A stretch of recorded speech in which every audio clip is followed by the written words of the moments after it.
So what I was saying is I've spent the last couple weeks in a softball tournament for my kid, and we just like our team is really good, and I knew going through this whole process that we were never really going to get blown out. We were only going to just run into more increasingly, better competition. And so we finally found that down in this one team in Grand Terrace, California. And I realized something. And like I've said before, you call it church groups, you call it mini truck clubs, you call it softball leagues. There's always like this hierarchy. There's like the cool kids, there's like the old guys, there's like the newcomers and stuff like that. And so we get out on the field and they're like introducing this team. And they say, okay, this is the manager of the Grand Terrace team. And he's also a board member. I'm all, we're cooked.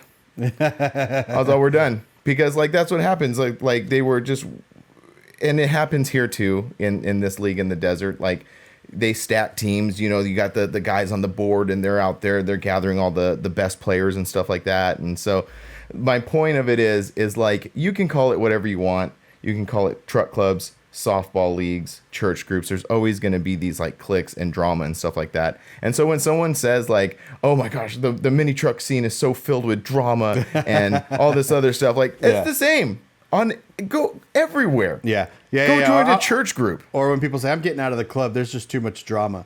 9 times out of 10, those people that say that are the drama. And then next weekend, you're going to see them in some other group or hobby and doing this. It's all the same thing. And the other thing is like I always like, I don't know why, but I'm always kind of like hesitant to like when I'm talking to people about what we do and I say, I'm in a scene, and it sounds a little, I don't want to say childish, but it does seem like something when you say, oh, this is our scene. It's all a scene. It's all a scene. Life is a scene. Life is a scene. And you're going to run into the same thing everywhere you go. And I guess it's just how you decide to navigate it and how you're going to like find your place in it. Yeah, life is a scene, right? Life is that's a new shirt. Life is a scene. I know. I need to hit up our guy about the logo and see how we're going on that, because I'm pretty excited to get some merch going. Yeah. I hit up Gabby about our theme song, and she's got it in mind. Well, they're on tour, right? They just got back from this long ass East Coast tour. We could make our own theme song. Oh yeah, I've already got lyrics. We could sing it. I know. We have microphones.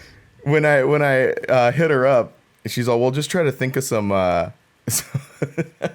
She's all, just try to think of something lyrics or something or theme songs you like. So I'm just sitting in the shop and I'm like printing away and I'm like, Frank and Brian hit the road. Where so I actually have lyrics, and I hope we do something with them because they're hilarious. Because like I said before, like I'm just here to have fun and goof off and just like make people laugh and stuff. So yeah, so I'm hoping it all comes together. Yeah, the best thing about theme songs and merch and all that stuff is they can constantly change. So if we have ideas, we could just be like, hey, let's throw this together. Yeah. Or let's do this. We're not stuck on one thing ever. Yeah. That's sort of like the whole thing about what we do is we're just always trying to think of something just to come up with, whether it's shirts, video ideas, podcast ideas. It's like this. It's kind of like a double-edged sword though, because you get to be so creative and you get to do whatever you want, but sometimes you just like run into a wall and you can't create anything. Yeah. And actually just yesterday I shared on my on the Kustom Life Instagram, and maybe I should have shared it on the Drop Instagram like we were talking about last week, but whenever I'm like feel like I'm hitting the wall creatively, I watch this video by Ira Glass, and I've mentioned this before in the pod, called The Gap. I watch that video, and for some reason it's like a 2-minute video, but that, I don't know, it sort of like resets my brain, Yeah. And maybe it just kind of tells me like, everything is going to be okay. Just keep doing it. Just keep making stuff. That's all. And you that's can what do. I said. Just keep creating. Did you see the scorpion that I killed last night? I did. Dude. So I've only ever seen, living in Arizona, I've only ever seen small, tiny ones at other people's houses, and I've never seen one at our old house and this house, which I'm surprised because we have the desert right behind us. Yeah, you're essentially in the middle of the desert. Yeah. So last night I always check the mail at like 11 o'clock at night or 10 o'clock at night. and I'm walking back, and I hear like a ruffling. So I heard this thing before I saw this thing, and I look up, and it's right at the foot of our door on the porch, like crawling along the wall, and I'm staring at it like, what am I gonna do? Yeah. And then it starts walking towards me, and I was like, I'm like looking around, I'm like, what do I have out here in the front yard that I could hit this thing with? And I was like, I'm not letting it get in the rock. I'm not letting it get in my garage for damn sure. Yeah. So like I picked up the mail and I scooped it up and flung it, and then I smashed it with my sandal. That's funny, man. And then the rest of the night, I felt something crawling on me. Oh, I'll put if you're watching this, I'll put the photo of how big it was. It was gnarly. It was. It was definitely gnarly. I get scorpions here too. Yeah, yeah. Like I live in the desert. Although I think we live in 2 different deserts. I live in the Mojave Desert. I think you live in the Sonoran Desert. Yeah, I don't know. think That's so. getting too technical. We have cactuses and you don't. Yes. We have Joshua trees. Yes. You have Joshua trees. You guys got cactuses. But we do have scorpions very similar to the one that you had, but they're very tiny. They're only ever maybe, a couple inches long, skinny, not very threatening. But you mentioned the sound. I know that sound. And it's because like I have like tile and hardwood in my house, and and you can hear like it's like. Wait a minute. Me and Mike are staying the night on this tile and hardwood.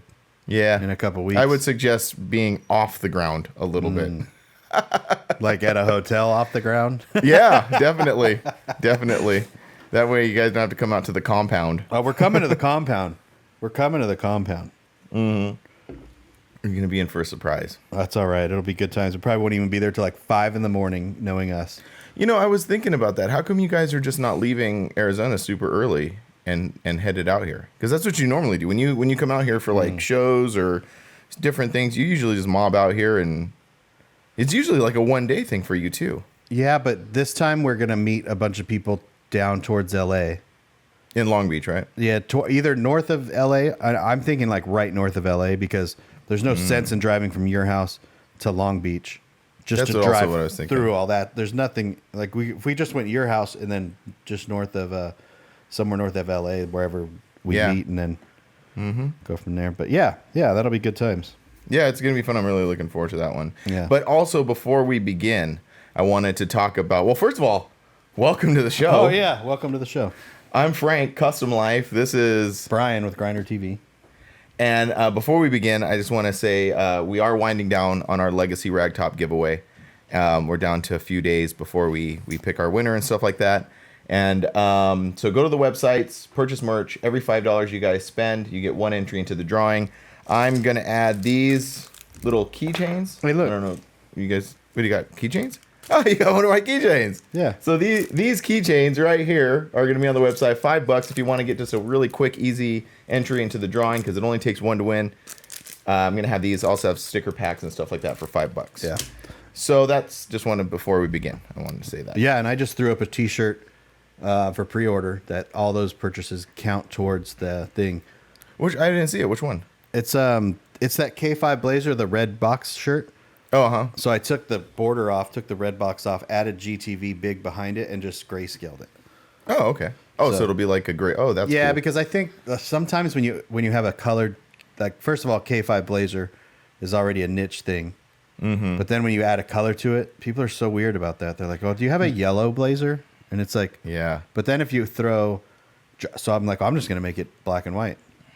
That way. Yeah, no, that's hey, and that's why we keep on making black T-shirts. Colored T-shirts are like a lot of people like them. I've made burgundy shirts and blue shirts over the years, and people dig them. But everybody pretty much goes just to the standard black shirt. Yeah.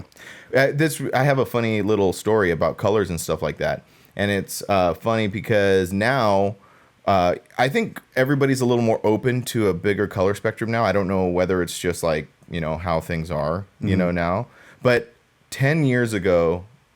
I made a shirt, and it was really cool. It was when we were BST clothing, so it said BST drag or die, like skate or die, and then it was a circle, a checkered circle, and in the checkers there was little airbags. It was a total like Santa Cruz looking T-shirt. I loved it. It was one of my favorite designs we've ever done. But one of the outlines was pink, and on more than one occasion, someone would come like, "Oh, that's a really cool shirt," but I couldn't do the pink. Well, yeah, I think definitely times have changed because but people love pink now, yeah, and now pinks and now we're kind of purples and especially not just in the truck scene, but the younger people and in the car scene. Yeah. You see a ton of those types of colors. So I'm actually doing a white T-shirt, which I think you're going to be printing.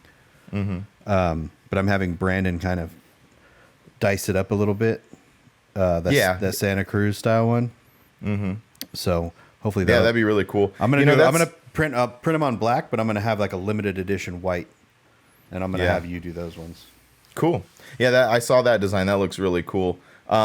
You said you brought up like Brandon from Fuel Market in Ontario, California, and spicing it up. Almost like you would think that I'd be like, well, why can't I do it? I'm not an artist, and I think that's a really big misconception a lot of people when they come to me and they want like T-shirts printed and stuff like that. I am not an artist. I barely could write legibly at this point. But so people come to me and say like, can you design me a logo? And I'm like, okay, cool. Like, what do you have a logo? And they're like, no. And I'm like, well, just make me something cool. And I'm like, that's like the number one, like, not pet peeve, but like, it kind of irks you. Not even irks me. It's just like it doesn't help, basically. So everybody has their like strengths and weaknesses. So I'm the same way. I can design flyers and all that stuff, but when it comes to like designing a logo, this is why they have people that strictly just design logos. Yeah, because they have purpose to the design. And then same with printing T-shirts or whatever. Like Brandon, he has in-house artists, but a lot of times they're so busy, I'll just reach out to someone else. Like I'm having Nick from Surface he's doing one right now. I've had Pinstripe Chris, and then I just go to you or Brandon and have you guys print them. Yeah, and that works out great. The best thing someone could ever do when they come to me and ask me to print them merchandise is they go, here's the logo, here's how many I need, and here's when I need them by. Yeah. And I'll go like, cool. And then I just put it together, and there it goes, you know? Yeah. It's when someone says that infamous, like, just make me something cool. Yeah. Well, I'm like, well, number one, my cool is way different than your cool. Well, and the thing, too, is you can also accept those jobs, and then you can farm out the art part. That's true. There's no... People don't realize that there's a lot of design, quote unquote, companies out there that they don't actually do the art in-house. They'll go online to like 99 Designs or Logo Iconics or whatever, and then you'll pay $500 for your art, but they're going to pay $300 for the actual thing, and then they're going to make $200 for not.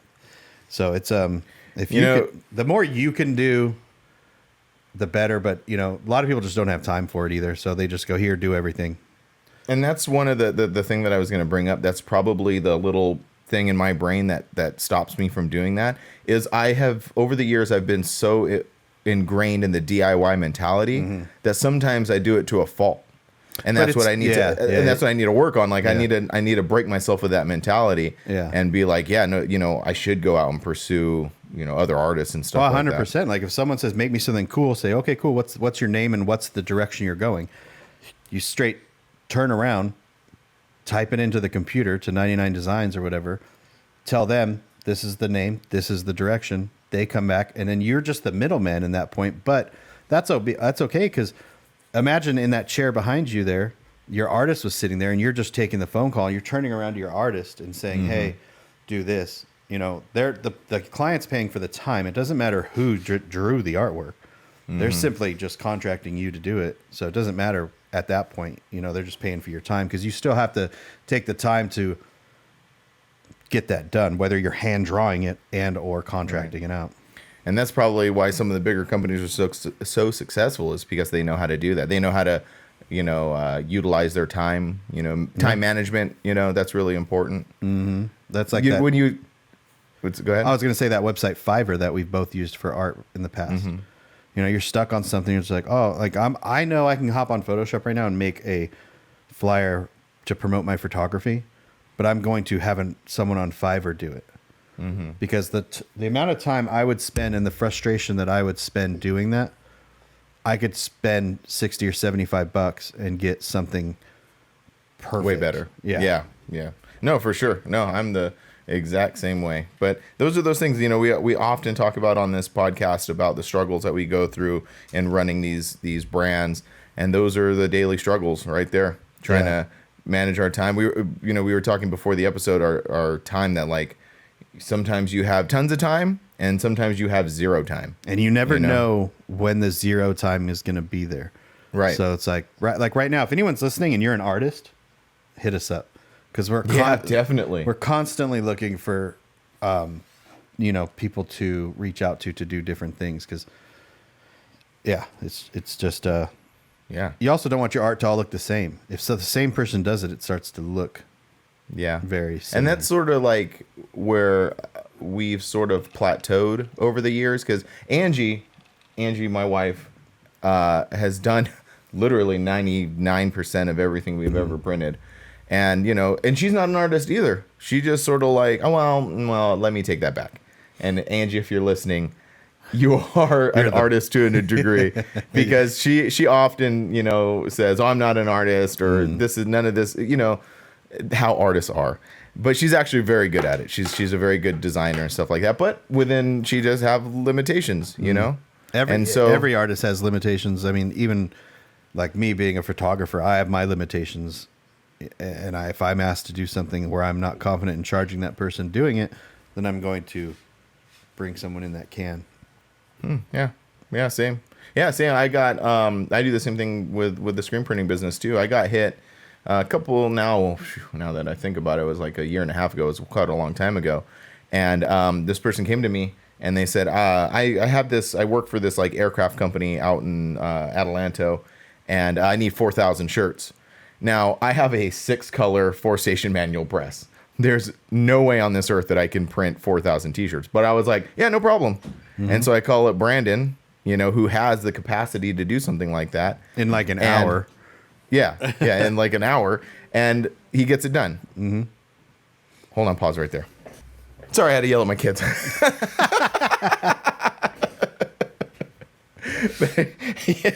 Again, the daily struggles of also, because us, me, I'm very transparent. I'm the sad.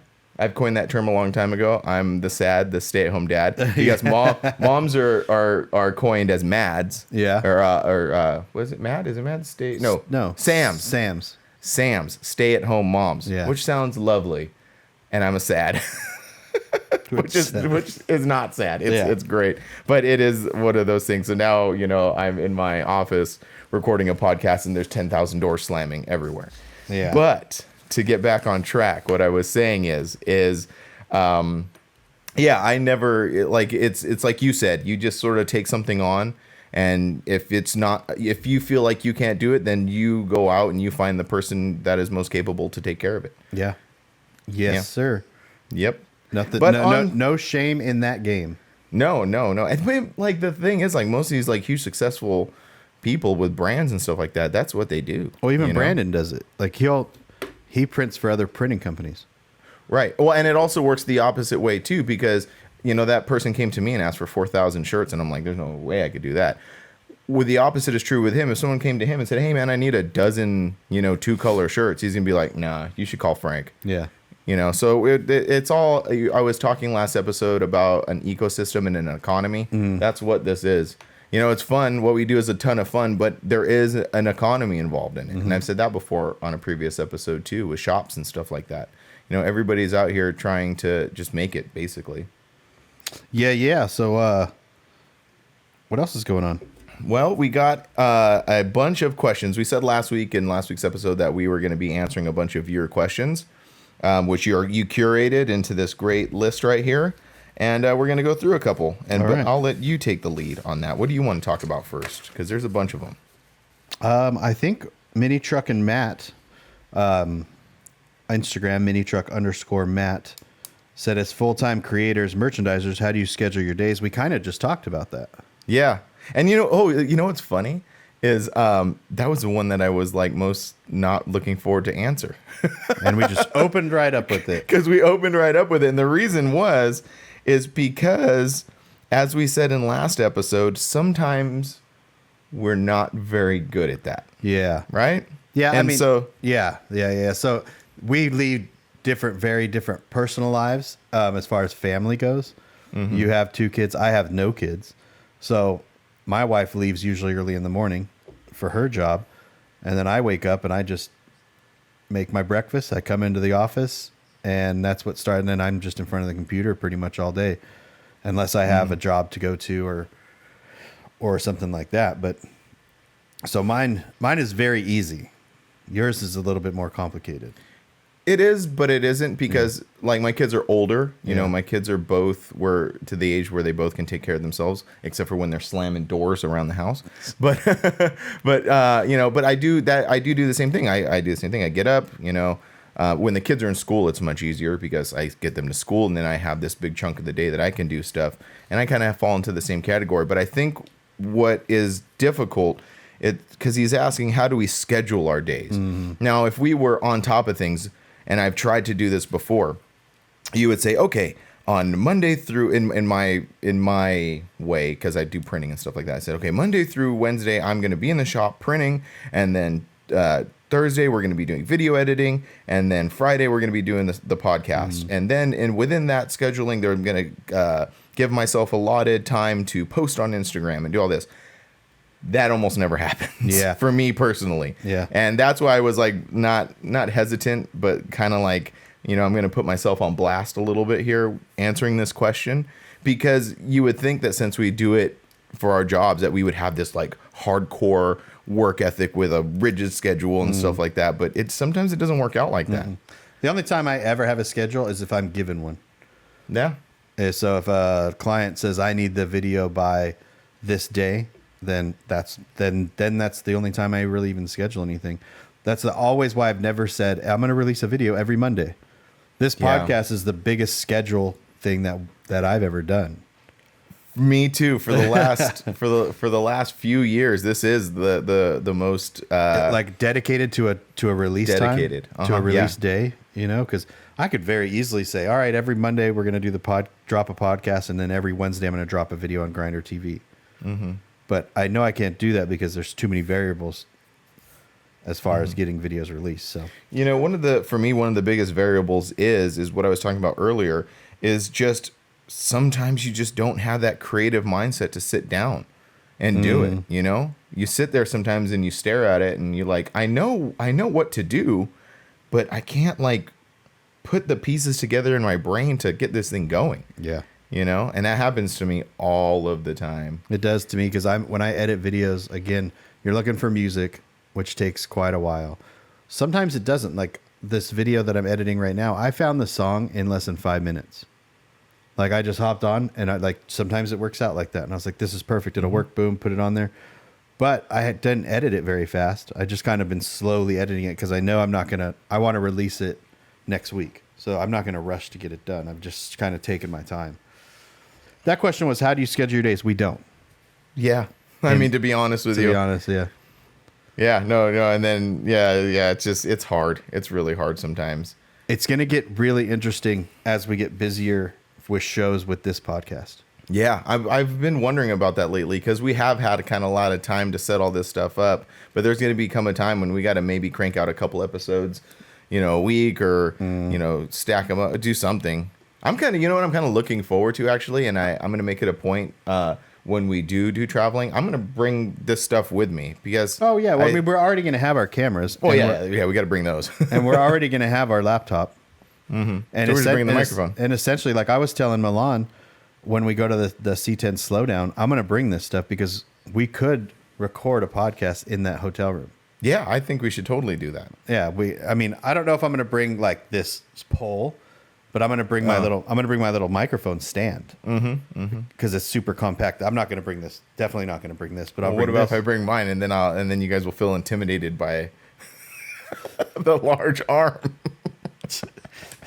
We're just like swinging it towards each other. Yeah. Like, we have one microphone. Talk, and then I go boom, and then you talk. I like it. Yeah, I like it. But yeah, I think it's gonna be fun doing those. Yeah, and we'll only have to at that point we're actually only gonna need like one camera pointing at us, right? Because we'll be together. Mm-hmm. That'll be cool. Yeah, I'm looking forward to that. All right, moving on. Let's see. Do you have any other questions in mind, or should I queue one up? You queue one up. All right. Okay. So, I'm sorry. So this Mike Myers on Instagram. You don't have his Instagram here. It's just Mike Myers. Oh, just my. I think it's Michael Myers. Okay. So for Perfect Poise, he's got a really cool truck. Yeah. Always got to shout out to him. He's got a standard cab NBS, right? Yep. Yeah, it's super cool. It's made some appearances in the videos and stuff like that. So he has quite a few questions, but I think some targeted ones. Yeah. And I want to start with this one. It says, how do we feel about walkthroughs and target tops? And actually, like that whole look that kind of is floating around right now, which is like all of that with the Testarossa kits and stuff like that. And actually, we just talked about that yesterday or something when you sent me about the pool in the back of the truck. You sent me the jacuzzi. Yeah, you were talking about jacuzzis. Yeah, jacuzzis and trucks and stuff like that. So he's asking what are our thoughts on that. Not my jam. Not really any of that stuff is not my jam. It's not mine either. But I think because we came into the mini truck world way after that. Well, at least 10 years after that. Yeah, at least a decade, yeah. Yeah, so it's not something that I like when I think of like, what is it called when you reminisce, or when you go back on, we go back to the chrome wheels and basically body mods, bagged and body dropped. Yeah. Yeah, which was like a late 90s, early 2000s thing. Yeah, exactly. So I don't think about that stuff at all. It's not something, if I was 10 years older, I probably would. Everyone reminisces about things that they grow up with. So, another kind of good word for that is that I see a lot like on social media and stuff is it's romanticized as well. Like, and even younger generations, and everybody has their own taste. Fine, that's cool. And it's not my taste, but it's almost like you have to, like, people expect you to like not idolize it, but maybe respect it. I don't know. I don't know what the right word is. I know exactly what you're saying. Because it's part, like, okay, so I look at those like it's part of mini trucking's history because it wasn't an era, and a lot of that stuff actually started mini trucking. Like you could probably date crazy body mods even to those, because as I talked about before, is mini truckers always went to the extreme and then toned it back down to reality. So, molding a truck Starossa kit onto a truck, that's a pretty heavy body mod. That's it. I mean, cutting the roof off of your truck is a heavy body mod. Taking your bed and making it spin 1,000,000 miles an hour is crazy. Yeah. But just because it's part of the mini trucking history doesn't necessarily mean you have to like it. Yeah, no, for sure. I can respect it, I guess, is one of the words to use. I can acknowledge its existence, and I can acknowledge that people like that. That's cool. Like, I'm not putting it on anybody not liking it, but it's just not my personal taste. But one reason I did want to bring it up, because I have a little note here, that actually one of my first introductions to the whole truck scene was a truck like that. It was this here in the high desert. It was a green standard cab Mazda with a shell on it, and he had a walkthrough. And do you remember a club called Exodus? No. Yeah. Well, maybe it was like a local club here. I don't know how big they were, but when I was young, it was one of the bigger clubs here in the desert. There's like Seductive and, like those clubs. But it was a club called Exodus, and I remember this distinctly. And it was around the time in the late 90s, early 2000s when kind of the two worlds of import worlds were kind of like crashing with the mini truck world. So it had like, it was a mini truck, obviously, Mazda, walkthrough, shell, but then it had like Mazda stickers down it, like big words as Mazda, and so it had, and to bring up another thing about my first exposures to that kind of stuff, in high school there was a guy who had a 93 standard cab Toyota, and he was doing the same thing. It was like on air shocks and stuff, so it was a pretty traditional mini truck, but it had that like sticker. You remember that look? The sticker on the hood down the.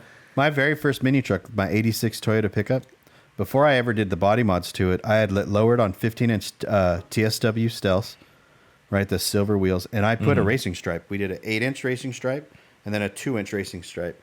And then on my fender, it had a whole bunch of racing stickers, hooker headers, and comp cams and all that stuff. So, because I was really big into the import world before the mini truck world, so I kind of took that with me into when I got into the mini truck club, and then I realized body mods and all that stuff. But Right. when it comes to like, I think walkthroughs and stuff like that, like I think walkthroughs, I think they're cool when they're done right, or when they're done like, because I like big stereo stuff, not like crazy stereo stuff to where it just looks like kind of over the top and stupid, but super clean stereo installs, like the old school amps and stuff, Phoenix Gold, and Oh yeah. like back when people were doing stereo stuff and it looked clean and sounded good, but it didn't take over the entire build of the, you know, the project and stuff. So like walkthroughs and stuff, I think that's cool. Yeah. But, yeah. Yeah, no, yeah. So I wanted to just bring that up, and you know, that made me think of something else that recently I came across in the past couple days. Well, first of all, the whole sticker on the hood thing, because Ernie had that too. Remember on that one of his Mitsus, he had like a Mitsubishi symbol. Yeah. So kind of everybody, that was kind of the look. But so this guy on Instagram sends me this this old picture. I think he shared OLP's picture, and it was a hatchback Civic bagged on billets. And I said, oh yeah, that's sick. I love Civics on bags and stuff like that. And he's like, yeah, it looks like this one's mini trucker built. And then I got thinking about like, they were all mini trucker built. Like that whole, because you know, you were saying that you were really into the import scene and stuff like that. Like the import scene and mini truck scene were so closely paralleled that people were not exactly. No, Not you don't think exact. so? No. Because like Kustom, like mini truckers that built imports that were super low on billet wheels, those were mini truck inspired. Yeah. But the import world, like the hot import nights, and the race racing, stuff, those were very far apart from mini truckers. There were some crossovers, and a lot of crossovers probably up in the desert because the scene was so small up there. They probably crossed over quite a bit. Yeah, well, that could be true, but I just meant that like you said, the custom ones, the bagged ones on chrome wheels that was all stuff. mini truck stuff. Yeah, that was all mini truck built. Yeah, those weren't. I don't even classify those as imports. Like They're technically they're imports, but you don't call a Toyota pickup an import. It's a Right. mini truck, right? So when I think import scene or whatnot, I think like hot import nights, Fast and Furious, and then when I think of mini trucks, yeah, all those cars that were juiced, or like the Art of Noise guys. Oh yeah, they You always know. built great cars. Oh yeah, badass stuff. I just love like I love Civics too, like Civics and you know what, I'm more of an Accord guy though. I like Accords a little bit more, and all of this stuff. So Jen Black from Canada posted up. They have an Accord wagon, and I was like, the Accord wagon is just one of that body style is one of the coolest. It's one of the best looking cars. Yeah. In my opinion. There was a really, really clean one from No Sympathy that Ernie Macias actually bought. I took Ernie to buy it. One night he called, was on my way home, and he called me. He's like, hey man, I need a ride to Norco to buy this old No Sympathy wagon. And I was like, heck yeah. It was always one of my favorites. That and I think it's the first gen I think it's the first generation Acura Integras too. Oh yeah. Mhm. There was a lot of clean ones that used to run through the mini truck scene. Mm-hmm. I have a lot of video of that stuff. When I start uploading these videos to YouTube, these old ones, you'll see a lot of those old imports that were cut up and modified and stuff, mini trucker way. That's a really good, I say this a lot, segue, but it is what it is. That's a really good segue into this next question let's see. Mark D. Fletcher was asking, would love to know about maybe would love to know about maybe for the older club members and older club vehicles that are still participating. That whole Civic conversation reminded me of Big Steve. Big Steve came into the club with that crazy Civic. That wasn't a Civic. Oh, that wasn't a Civic? What was that, an Accord? Mm-hmm. Okay, No. yeah. What was that? It wasn't a Civic. It was a two-door Accord, wasn't it? I don't remember. I just remember it was root beer brown with that like super heavy flake in it. And he was part of it, but before he came to Forbidden, he was I always forget the name of his other club. Oh, it was a club out of Paris. It definitely wasn't a Civic. It was the one that he had Go Easy do all the work to, and then Dana and Joey got it. Oh, really? Oh, that's right. And then they painted it white. Yeah, remember it was. Yeah, that is an Accord. You're right. It is, yeah, and it got stolen one time, and that's a mess. But that was a cool one.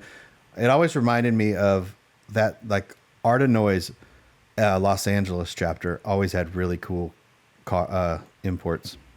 Art of Noise had a Los Angeles chapter? Yeah, that's where they started. I thought it was a Phoenix club this whole time. No, I might be wrong, but I know they had a Los Angeles chapter, because they had like a Civic hatchback and he had super taillights in it, and it was all shaved, and I always loved that car. Yeah. Art of Noise is just a cool club in general. And one of my favorite things they used to do is when they put on their show at the sports park, how they would line up their cars according to color. Well, they were all black.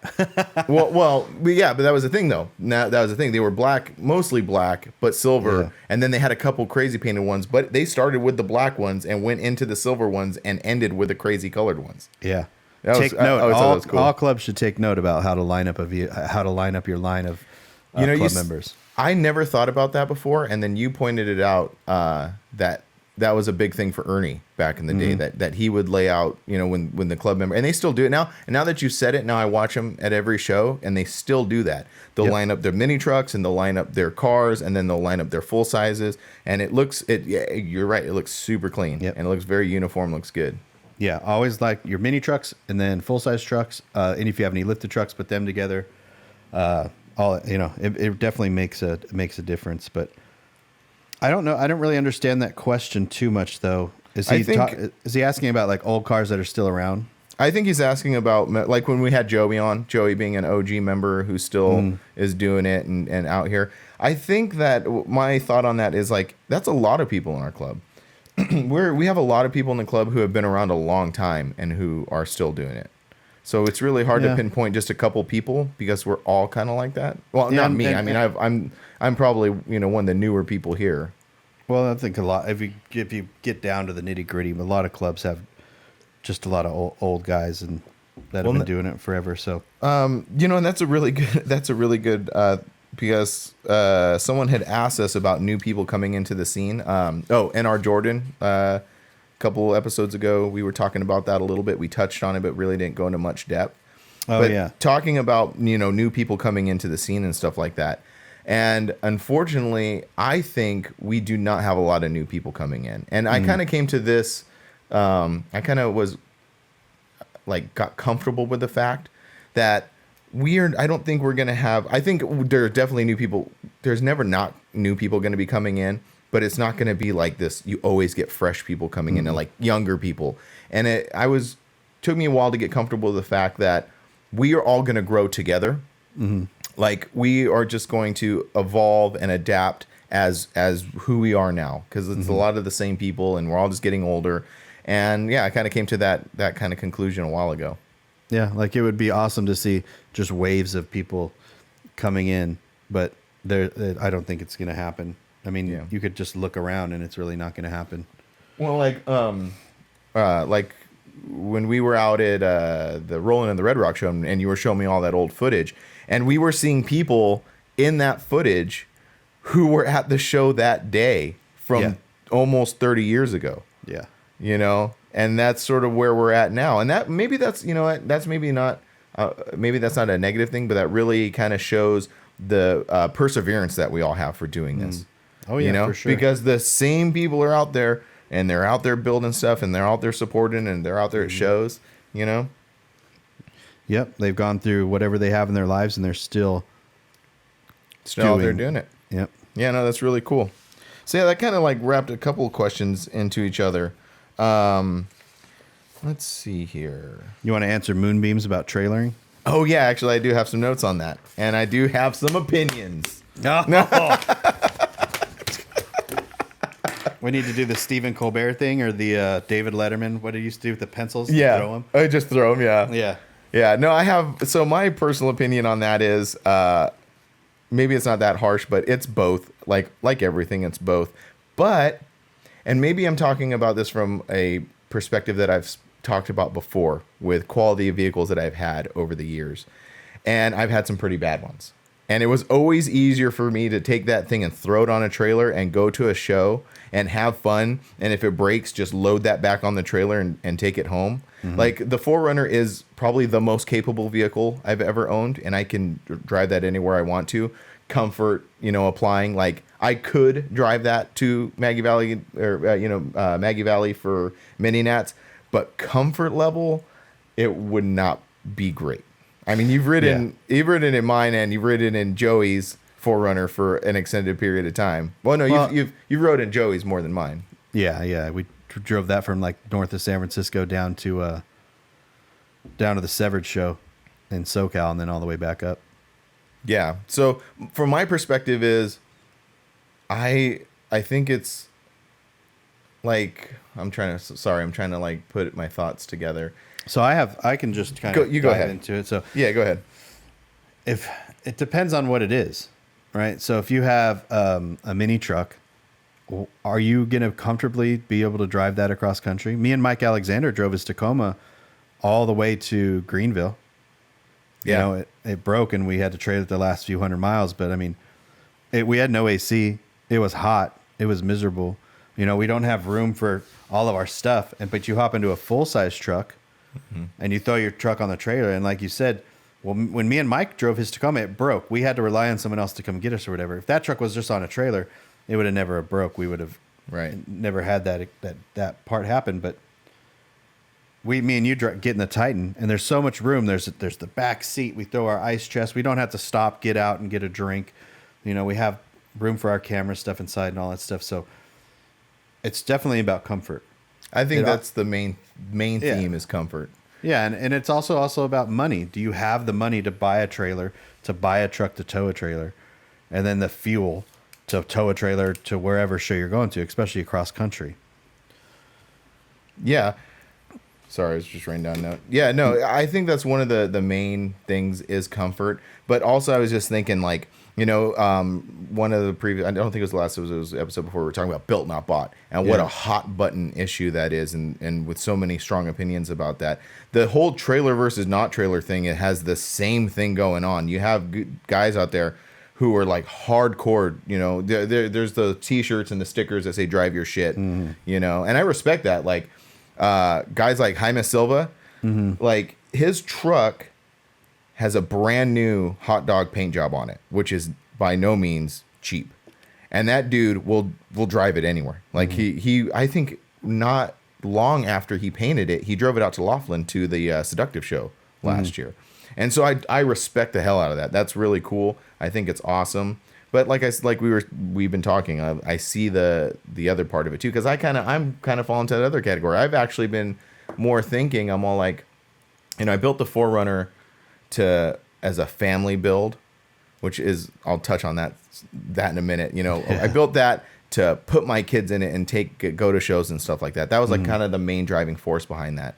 But what happened was, and I think this happens to a lot of people building trucks and stuff, that's a great idea. But I find myself driving the Forerunner more without my kids than with my kids, you know, because everyone I've ever come across, especially in the club, I'm going to build this for my family. Okay. 9 times out of 10, it's not going to happen. Yeah. Because your family only goes with you to so many shows. I mean, let's be completely honest. That's what we're here to do. Yeah. You're not going to pile the kids into your show truck every weekend and go somewhere.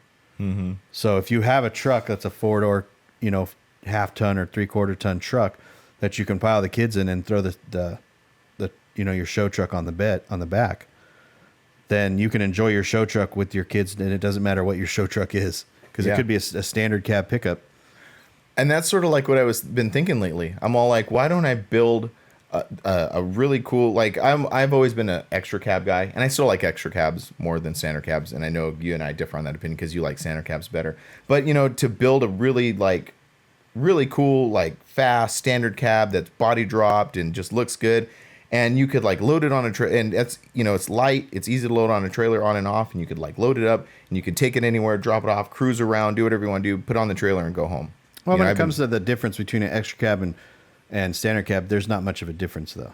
You know, so if it's weight wise, you're talking a couple 100 pounds, you know, like, and then if you're talking like building it, there's not much difference in building it either. So. Oh yeah. They're essentially the same. I just like, well, 2 things.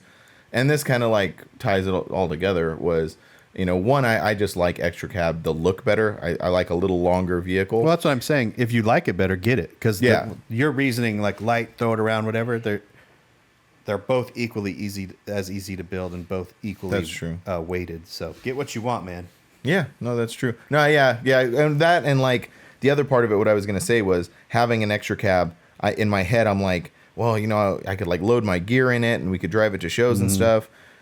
But like, kind of like what we're saying about this whole trailer thing, like if you have a nice truck that you pull your stuff with, you can just load the truck on the trailer and put all your gear in the truck. And don't hate on people that load their truck in an enclosed and then take it to that was a purpose-built truck. It was oh, for sure. Like these people are spending $100,000, $200,000, $300,000 on their trucks. They're forms of art. Mm-hmm. It's an expression of art.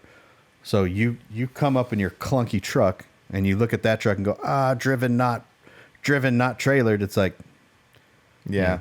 You gotta think about what you're saying there a little bit, It goes right back to the built not bought argument, and that is gray area. There's tons of it. There's reasons for everything. Yeah. Just have fun. Do you. Do whatever you want. Don't judge other people for them doing whatever they do. Exactly. Don't go get a sticker saying that you're better than this other person because X. Mm-hmm. Like, it doesn't matter. You just make yourself look like a fool. All right. Let's move on before we start making people mad. This is kind of an interesting question. What's that? And this is also from Mike Myers. And he says, hypothetically speaking, if your club dismembered or you decided to walk away, would it take you completely away from the scene, quotation marks, or would you find yourself another set of friends who still enjoy what you love? I could touch on that one. Okay. I've always told my club, Forbidden Fantasy, that I will be the last person with the logo. So if everybody else wants to get out, then they're more than welcome. That's a good. But I'm that's a good way to look I'm at also it. the president of the club, so it's a little bit different. And you've been around a long time. Yeah. If Forbidden Fantasy to ever go away, I would do this as a job, so it's not going to take me away from the scene. Mm-hmm. And even if I didn't do this as a job, I still like trucks, and I still like cars. So I'm not going to just like not build my next truck because I'm not in a club. I'm not going to not go to a car show because I'm not in a club. And I think a lot of people do that. They only do it for the club. They don't actually do it for the love of the vehicle. If you have if you can find people to get into your car club that do it for the love of the vehicle, then they're going to be club members for life. Yeah, you know that's what I mean? true. Yeah, but I can look at it from a completely different perspective because I did leave a club. Yeah, and I left a club to come to Forbidden Fantasy, and my whole club disbanded. That club doesn't exist anymore. Yeah, like it's now that I'm kind of like thinking about it and looking it over. You're right. It's sort of like if you are in a club and then the club disbands and you're like, okay, I'm out. Then wait, so were you there just for the club, or I get what you're saying. Yeah, you were there just for the party. Yeah. Huh. Yeah. Yeah, no. So from my perspective, the old club, we often talk about evolution and adapting, and sometimes the whole puzzle thing and all this other stuff. Like sometimes that's the way it works.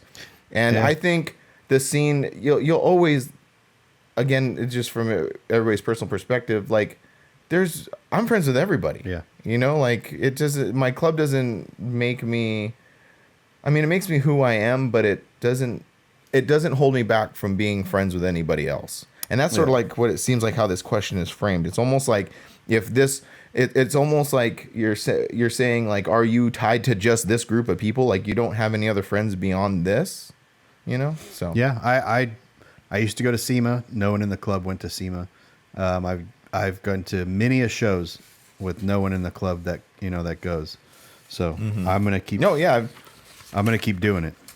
Yeah, that's essentially what happened to me in my old club. Was I was just kept on going to stuff, and I mean that was a different outcome. What you're saying is you go to this stuff, and if people don't go, it's okay. Yeah. But that was sort of like the thing in my old club that happened was I was just kept on going and going and going, and I just sort of like gelled with other people. And everyone's different too, because there is the people that when you go to a show with your truck, you want to have some camaraderie there and some people around you. So some people are okay going by themselves. Some people are not, and both are okay. Yeah. It's just like every other, like not argument, but what we talk about, this versus that.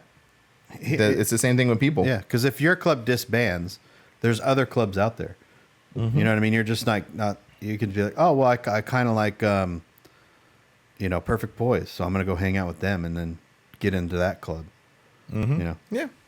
Cool. So here's a good question for you. It says Project _99 on IG says, but what does it cost and process for you to shoot a video feature on a truck? This person would love to have you make a video of their truck.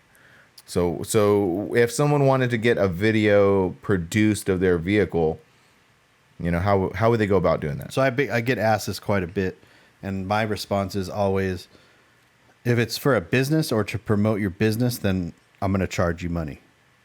If I'm going to put it on my channel and it's something, because here's the thing, the trucks that I feature on Grindr TV are just ones that I like. I don't go out there pursuing features. So I probably should do this because it goes back to the lazy YouTuber thing. And maybe I'll promise myself to do like maybe a feature a month, once it starts to cool down a little bit. Because there's plenty of stuff out here to do. I don't know. I'm talking now to myself about this now out loud. Yeah. Like, why am I not doing this more? I know. I run into the same thing. There's a handful of trucks out there that I'm like, I'm gonna make a feature on, and just like local around here in Southern California. And yeah, it's right back to that thing we're talking about. It's like motivating yourself to go do it. We should be doing that stuff. Yeah. By the time we're ready, they're gonna sell their trucks. Right. But more to the point of the question. And this is so that by you saying that, I do the same thing. I'm only going to feature trucks on our channel that I like. Yeah. So if someone came to you with like something that is kind of foreign to you, for example, like a donk. So if someone comes to you with a donk, it's like, hey, can you make a feature of this? Is that someone you would charge, even though it's not for a business? 100%. Because yeah. If you were just like, I've had people ask that. I want a video of my truck. I like the way you film. I like the way you edit. I don't care if it goes on the Grindr TV channel. I want it for me personally. Mm-hmm. Then that's different. Then you start to, then you have to ask questions. How long do you want the video? Do you want interviews? Do you want, what's the location? Whatever. So it'd be anywhere from $500 to $2,500. Oh, okay. There's too many variables, you know what I mean? But if it's just to just throw out a number. Yeah, you know what I mean? Because I just got asked this yesterday, how much would you do a reel for this business? Oh. Like, hey, I need one reel, which is a 1 minute video. But it doesn't matter if it's a 1 minute video or a 5 minute video. I still have to leave my house, drive somewhere, spend almost the same amount of time filming it, and then etc. So yeah, everything usually starts at about $500. Will from Crooked Photography, he's sort of like built his business on that. That's what he does, is he goes to a show. And at first, I'll be honest with you, like when I heard about it, I'm like, I kind of didn't get it. Like, so he'll go to a show and he'll offer photo shoots. I'll shoot your vehicle. You get it's almost like a wedding kind of like. Yeah. Like, you know what I mean? Not exactly the same, but that same kind of concept. And at first I was like, I don't know. I can't really wrap my head around it. But now, yeah, you're right. So if some dude built this truck or car or whatever, and they're like, I want nice pictures of this to have, there's a space for that. And Will from Crooked Photography kind of fills that space. Like, he's all, yeah, I'll do it. Yeah. And that's exactly what I'm going to be promoting me personally soon here is just, if I can get your truck in a magazine all day long, but say you just want cool photos, then I can do those for you for X amount of dollars. But Will does a lot of the lifted truck stuff. And in that world, like if you go to Daytona Truck Meet, which is now Miami Truck Meet, or LST or something like that, there's 5 or 6 photographers out there completely booked for the weekend. Really? Interesting. And they're not cheap. They're anywhere from, it depends on the show, but I mean, they could go for a photo shoot anywhere from $400 to $2,000. Wow. For photos and videos and stuff. So, wow. Yeah. Huh. Yeah. There's a space. Again, it goes right back to the economy thing. There's a space for everything. Yep. And that's that one. This person wants to talk about, Brad Cleaver on IG wants to talk about the rotary built Mazda from No Regrets. I think with time constraints, we should get into that when we talk about because there's another question on here about our favorite full sizes and mini trucks and stuff. That's going to take 30 minutes to talk about, and I want to talk. Yeah, and, which we kind of did. Did we kind of do that? No, in you one of the previous episodes. No, you caught me off guard. Oh, that's right. And remember, and you talked right, about yeah. you talked about one Mazda, which was Westcott's, and then we went into a totally different direction. Yeah. Oh, and the Tundra. I talked about because that's all I have written down right here. That's when we talked about Tundra. built, not bought. So, that's we right. have to go back and revisit our favorite builds and have an entire. And what that Mazda with the rotary in it is one of my favorites. So, Brad, cool. we'll talk about that. I love that truck too. Okay. Spotify playlist. Yeah, that's a really good one. Yeah. Where's Dale that one? Hughes. Dale Hughes asks, make Spotify playlist. I don't think anybody's ready for all that.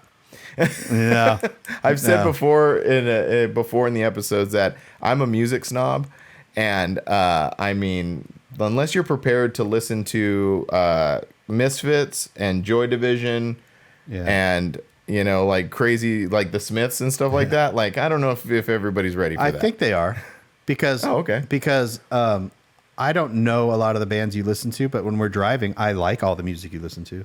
Oh, you see what I'm saying? Like, yeah. And then I have a very strange taste in music as well, because my stuff goes from weird 80s and 90s like local bands to very mainstream bands like Incubus and all that stuff. So yeah, it's when you drive and I'm chilling in the passenger seat, it's very sing-alongy, I've noticed. Like you put on oh man, now the name just totally escapes me. I'll put on like Unwritten Law and Seether. That's exactly what I was going to say, Unwritten Law. Like you'll put on the Unwritten Law channel, and so we're cruising along, and you kind of just find yourself like start singing along to all these old songs. It's very, it's kind of my driving thing, because it kind of keeps me up.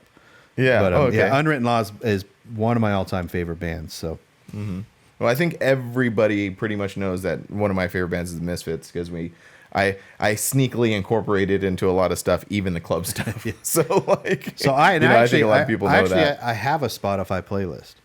Oh, you do? Okay. But I need to curate it a little bit more. Lindsay from Surface, Pretty Low Apparel, actually has a Grinder TV playlist on her Pretty Low Apparel Spotify.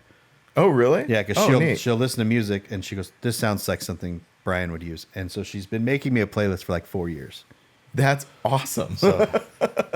And speaking of Lindsay and Will and the whole kind of Surface crew, and again, this is the music snob. They have impeccable taste in music. Yeah.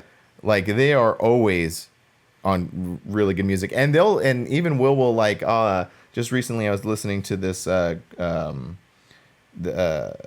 man, okay, I can't remember the name, but anyway, this is this really obscure thing, right, that I had heard somewhere else, and Will hits me, was like, "Oh man, that band is great," and it's almost like a good job, like, "Oh, Will thinks this is cool." I'm in. and they like, even like on their all of their DVDs, they always had impeccable music on those things. Yeah, they definitely always had good music.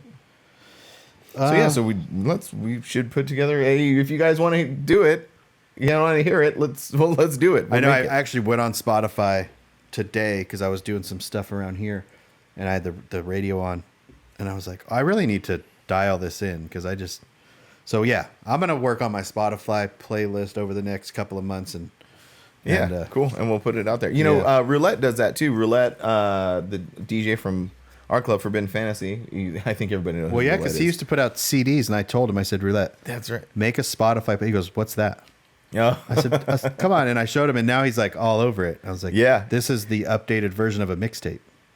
It was really cool. During the pandemic when we were all shut down, and we had remember that Zoom meeting we had, and we had almost a whole club on there. Yeah. And he put out the playlist there. Dude, that was a lot of fun. It was. They put that because we had our virtual car show. We had a virtual car show. So we had a virtual DJ. So it was fun. It was a lot of fun. It was a lot of fun. But I think Dale too, because I shortened his question up because he was talking about the music that we use in our videos. Oh, I see. Okay. The music that we've used in our videos is usually not on Spotify. Oh, I see what he's asking. He's asking for a Spotify playlist of the music we use in our videos. Kind of. It was a mix of both of those. So okay. But the music we use in our videos is based off personal taste. So when you go to our Spotify playlist. It might not be the exact music we use in our videos. Yeah, that's a good one. Yeah, because we get kind of to touch on that, like my journey throughout making videos and using music. It actually up until recently, I actually started paying for the subscription websites for music, and previous to that, what I would do is I'd go on SoundCloud and just cruise SoundCloud for like all these like random, people making music and stuff like that. And then I would just like use that music. But like I said, just recently I started using like subscription websites and stuff like that. Yeah, but you're right. I like if you listen, I'm always trying to find music that kind of matches the normal music that I listen to. Mm-hmm. Yeah, you're not gonna use stuff you don't like country music. Yeah, I know. Like sometimes I'll run into that. Like I don't know how to describe it. It's that like almost like Creed rock and roll or something. And I'm like, I'm not using this at all. That's like what everyone posts on Epidemic too. You're just like, yeah. Epidemic actually has a very good library of ska and punk music though. I did notice that. Yeah, I found that little nugget of treasure trove of music. I want to just blow through this sheet real quick. Yeah, sure. Hit me. Ralphie's Bike Shop show idea. How about at the end you guys go over your show schedule? We've been doing that. And then it says maybe ask people to submit your upcoming shows for shout outs. That would take up too much time on here. Yeah. But if you guys want to send artwork over to the drop Instagram, like we'll put that in our stories and stuff. Okay. And to promote other shows. Yeah, like if you have a car show coming up, send us an Instagram message. We'll gladly put it in the Instagram story. Yeah, because we're mostly on this show. We're mainly talking about stuff that we're going to or been to. Yeah. And talk about our experiences doing all that. Yeah, but we'll gladly promote any car shows on the Instagram page. For sure. And always, I get that question a ton on YouTube. Like, hey, when's the next show? Or where's the show going to be in, Ohio or something like that. If you guys go check out our friends over at Ride and Low Magazine, they put together an extensive list every year of almost all the shows that happen across the country. Yeah. And they're always updating it. That's Erica and Jose from our club for Ben Fantasy, but they also run the Ride and Low magazine Instagram. Yeah, anytime I need to find out if there's something going on, I refer to that. Yeah, and so I always point people in that direction. And also for information, because we do talk a lot about the Neptune's Net and all the Mini Truck Revival shows. Hit up Mini Truck Revival for more info on those, because like I know info and I can shoot you some basic stuff, but if you really want to know like what's the fine details, hit up Vic at Mini Truck Revival. Mike Myers, will Tweed ever make a comeback? No. Let's hope not. No, we won't. And then the last one on this page was Fernando Patino. How long did it take you guys to realize that you wanted to do YouTube or sell merch full time? That's a good question, and I have some notes on that one. I'll take the lead on that. So, I started doing selling T-shirts and printing T-shirts and making T-shirts back in 2003. I've said I'll give the expedited version of this story. Started in 2003, but really started taking it seriously in 2008. So I've always done this. Like, this is basically all I've done for almost, since 2007, I would say, because previous to 2007, I was doing some other stuff with my family businesses and stuff like that. But I've been doing this since 2007. And then that's sort of the expedited story on that. But the YouTube thing, when did we want to do YouTube? That was out of necessity. And that's what we've talked about before, or I've talked about before throughout this whole process. Everything I've done was out of necessity. I only ever learned to use a camera because I needed to take pictures of our merch to put it out there. And I needed to take, pictures, because in my head, taking pictures of show coverage and putting it out there would help the brand. So it's everything that I do personally is out of necessity to make the brand better. Yeah, and I did it backwards. So I did, coming off of Grindr Magazine, I started my YouTube channel first and then did merch second. So mine was I didn't do the YouTube channel to sell merch, but now they coincide together. Yeah, merch is so important. Well, like you said before, you need a product. So I can't rely on YouTube alone. Mm-hmm. I have other income with photography and video clients and stuff, but YouTube doesn't pay enough to live off of. So you have to have the merch side of it, and every company has merch. So I mean, big companies. Big companies like Kindigit Design, Kindigit. You know, they make a ton of money on their builds of their cars and stuff like that, but they probably make more money in their merch. Jesse James. Yeah. Jesse James built, 100,000. I mean, back in the day, there are probably more now, but back in the day, he was building $100,000 motorcycles, but that's not where he made his millions of dollars. It's because he had t-shirts in Walmart. That's why he made millions of dollars. Yeah. Oh, and AutoZone stuff. Like, I remember he did some AutoZone stuff. Yeah, but merch in general.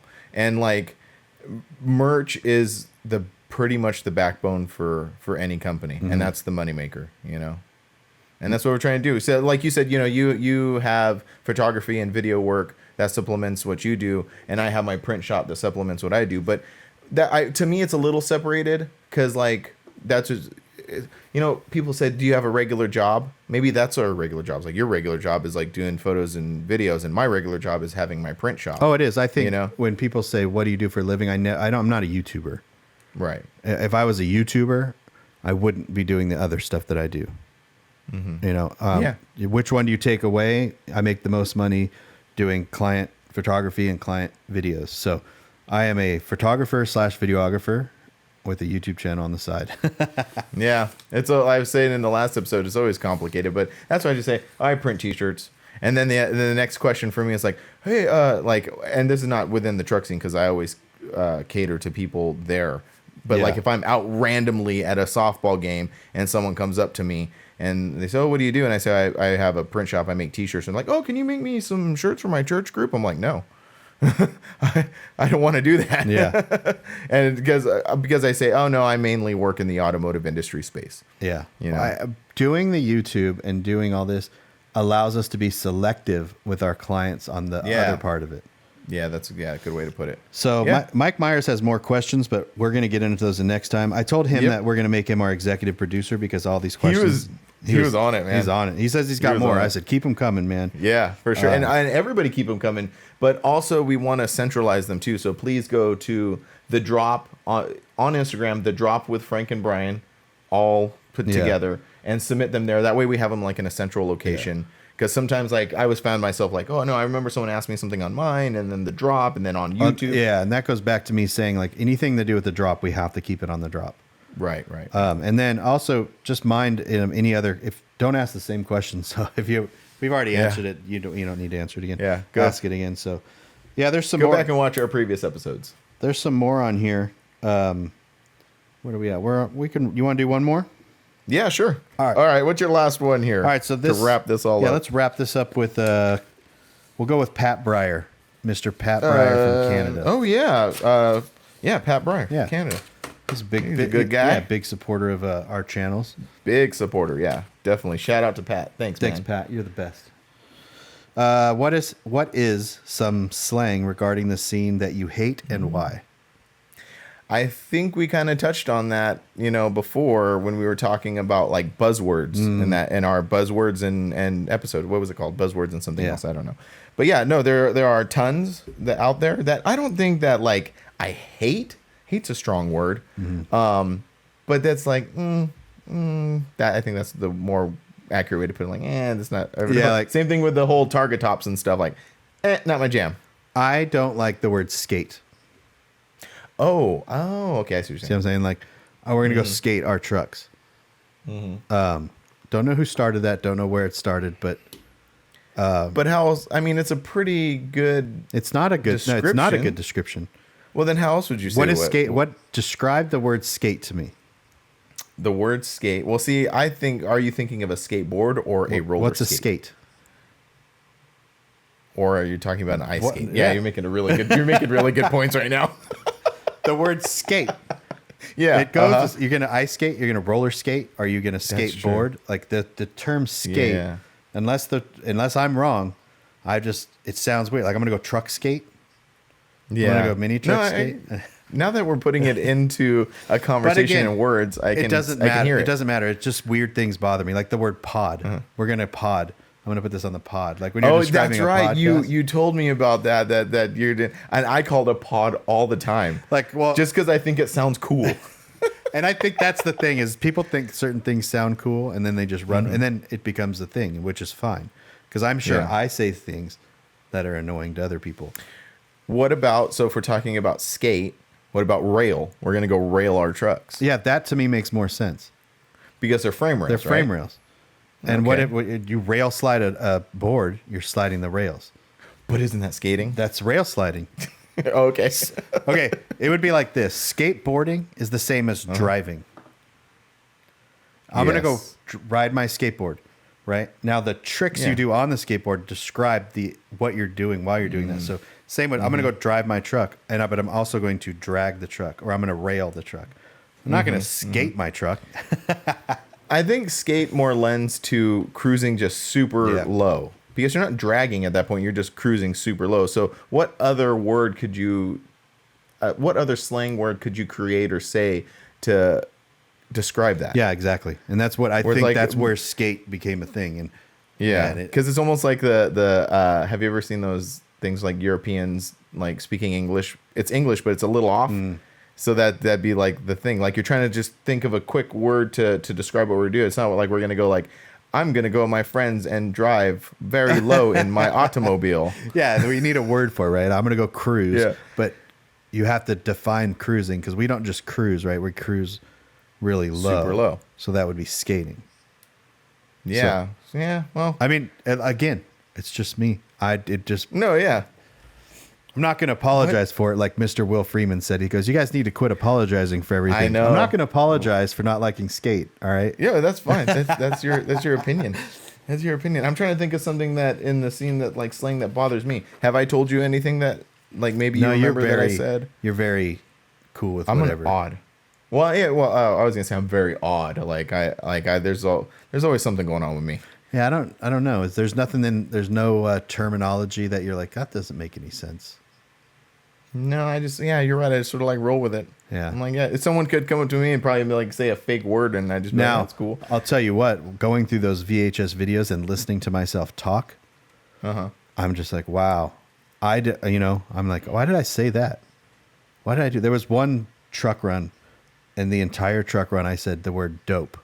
I said, that's dope. Oh, yeah. Dope. And Yeah, I think, and we talked about this before, is because you emulate what other people are doing. And my buddy that I was hanging out with at that time always said that.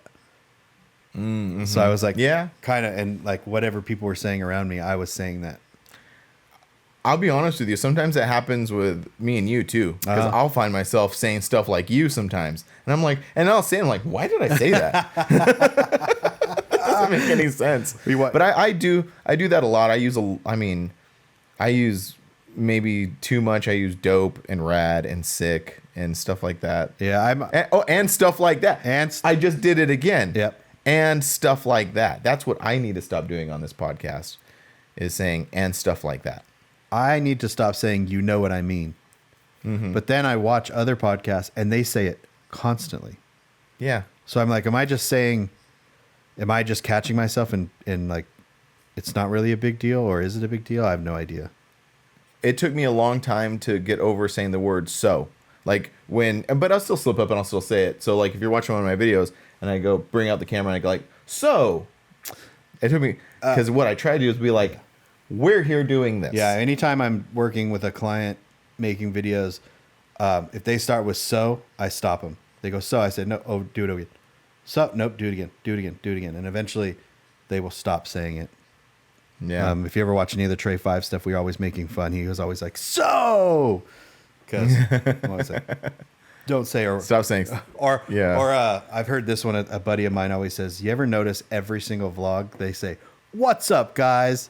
Yeah, I try not to do that But as well. I told him, I yes, said, that's the what are you going to do? What else are you going to say? You're going to put the camera up. You're saying hi to your audience. Yeah, but I think it's like anything. It's like a trope, you know, Yeah. like, what's up, guys? Welcome to my channel. It's just, maybe it's just a way to like kind of make fun of ourselves doing what we do. I don't know.